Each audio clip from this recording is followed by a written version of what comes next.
Todas las películas, series y fotografías se ven bien por una razón, y esto es por los ángulos, los planos y movimientos de la cámara. En este video estaré hablando sobre los más fundamentales de cada uno. Todos ellos son importantes, tanto para el cine, la fotografía y hasta en los videojuegos, porque un ángulo de cámara puede cambiar totalmente lo que se quiere transmitir en una escena. Empezaré por los ángulos de la cámara. Los ángulos de la cámara son la posición desde la que se graba una escena. Es el punto de vista desde donde se está mirando el sujeto o dicha escena. Estos sirven para cambiar el punto de vista desde donde nosotros observamos como espectadores. Empezando por el ángulo normal. El ángulo normal, como su nombre lo dice, es cuando la cámara está a la altura de los ojos. No quiere decir concretamente que esté a la altura de cuando estás de pie, sino que puede estar de cualquier forma mientras esté a los ojos de una persona.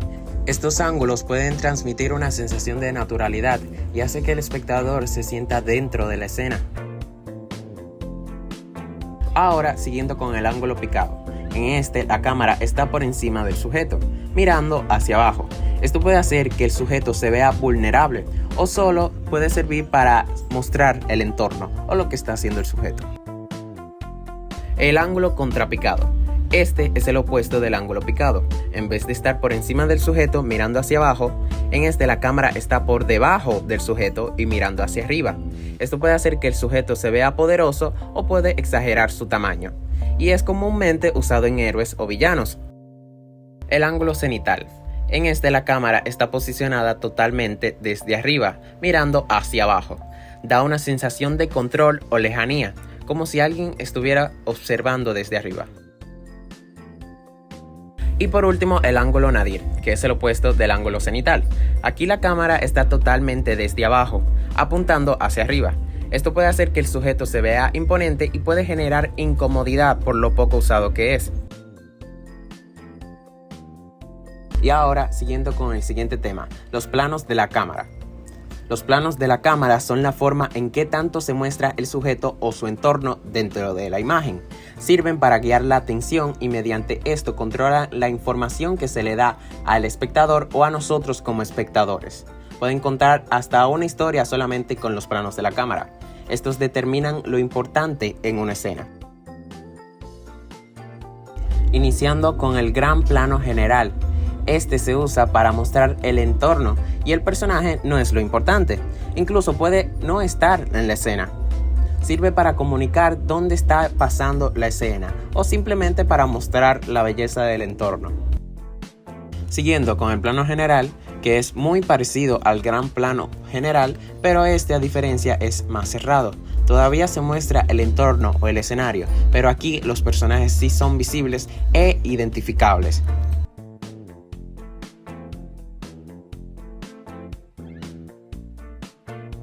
Siguiendo con el plano entero, que en este se ve el cuerpo completo del personaje, que es quien adopta el centro de la atención y a quien se quiere mostrar, en vez del entorno como los dos anteriores. Con este plano lo que se enfatiza son todas las expresiones o acciones que haga el cuerpo del sujeto. Es muy usado tanto en escenas cotidianas como en escenas de acción para mostrar el cuerpo completo del personaje. Luego de los planos generales se encuentran los planos intermedios. Ya para estos planos el enfoque de atención no es el entorno, sino el personaje en concreto. De aquí a los demás planos se van acercando todavía más al personaje. El plano americano es cuando la cámara muestra desde las rodillas o caderas hacia arriba. Se le llama así por usarse mucho en las películas de vaqueros para mostrar sus armas o acciones. Fue utilizado mucho con las películas de Estados Unidos sobre los vaqueros. El plano medio corto. El plano medio corto es cuando la cámara capta desde el pecho u hombros del sujeto hacia arriba. Se usa para captar o transmitir las emociones u expresiones del personaje. Es muy utilizado en entrevistas o videos de YouTube.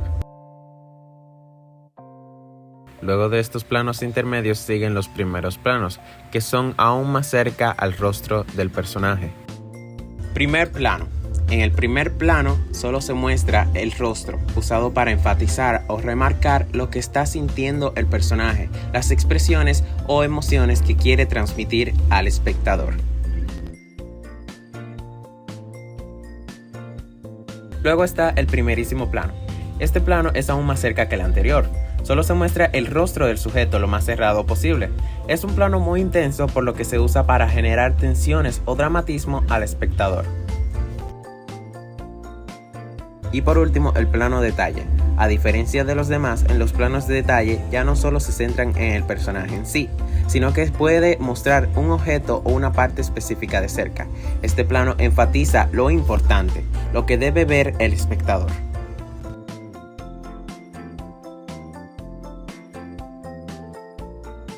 Los planos en general, mientras más cerrados son, más emoción transmite. Mientras más abiertos son, más importante es el entorno. Cada plano es usado de manera consciente para poder transmitir emociones al espectador.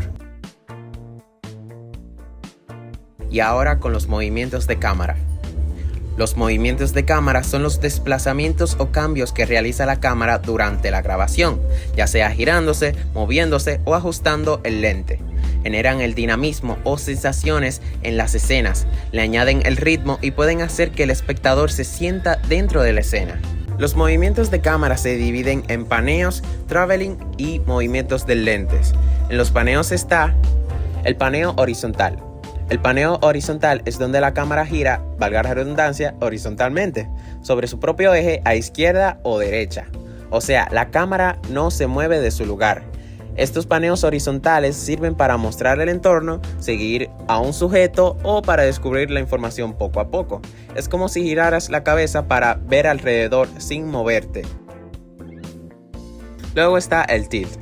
El tilt es lo mismo que el paneo horizontal, solo que ahora de manera vertical.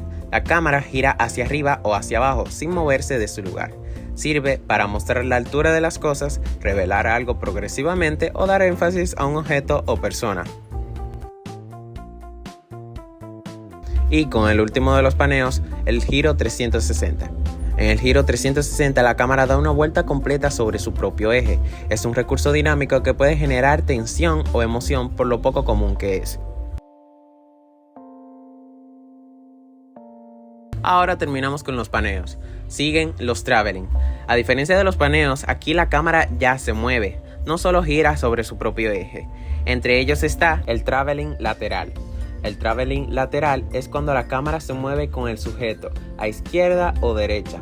Puede dar la sensación de estar caminando o corriendo con el sujeto. Al igual que los demás, también puede ser utilizado para mostrar las cosas progresivamente. El traveling vertical. El traveling vertical es lo mismo que el traveling lateral, solo que ahora de manera vertical. La cámara se mueve de arriba hacia abajo o de abajo hacia arriba. A diferencia del tilt, que solo cambia la dirección sin moverse, los traveling normalmente se hacen con grúas, carritos o drones. Luego el traveling circular. En el traveling circular, acá la cámara rodea al sujeto, creando dinamismo, haciendo que la escena sea más intensa. Se puede hacer mientras el sujeto está en movimiento. Y para el último de los traveling, el traveling de seguimiento. Este es muy usado en los documentales. Acá la cámara acompaña al personaje, lo que hace al espectador sentir que está con el sujeto. Y por último, pero no menos importante, los movimientos del lente. Entre ellos están el zoom, que es simplemente alejar o acercar la imagen sin mover la cámara. No es un recurso que se vea natural, por lo que es muy poco usado. Es más usado en documentales o reality shows. El rack focus es un cambio de enfoque dentro del mismo plano. Sirve para cambiar la atención del espectador. Muestra dos objetos importantes y crea profundidad. El traveling más zoom. Acá se utilizan dos distintos movimientos de cámara en donde mientras se hace zoom, se mueve la cámara. Puede generar tensión, confusión o una sensación rara o psicológica. Cámara en mano. Acá la cámara se sostiene sin estabilización, haciendo que el sujeto no esté siempre en el encuadre. Sirve para dar realismo, crear tensión y hacer la escena más intensa. Todos los movimientos de cámara no solo muestran, sino que hacen sentir al espectador dentro de la escena. Esto significa que cada movimiento tiene una intención específica para el espectador. Fue elegida por los directores para específicamente generar emociones concretas, ya que un movimiento de cámara mal empleado o no deseado puede cambiar la forma en la que percibimos la acción o la escena. Estos movimientos utilizados con los ángulos y planos ayudan a contar una historia, a transmitir emociones y poder que el espectador se inmersa en la escena. Hasta aquí mi proyecto, muchas gracias.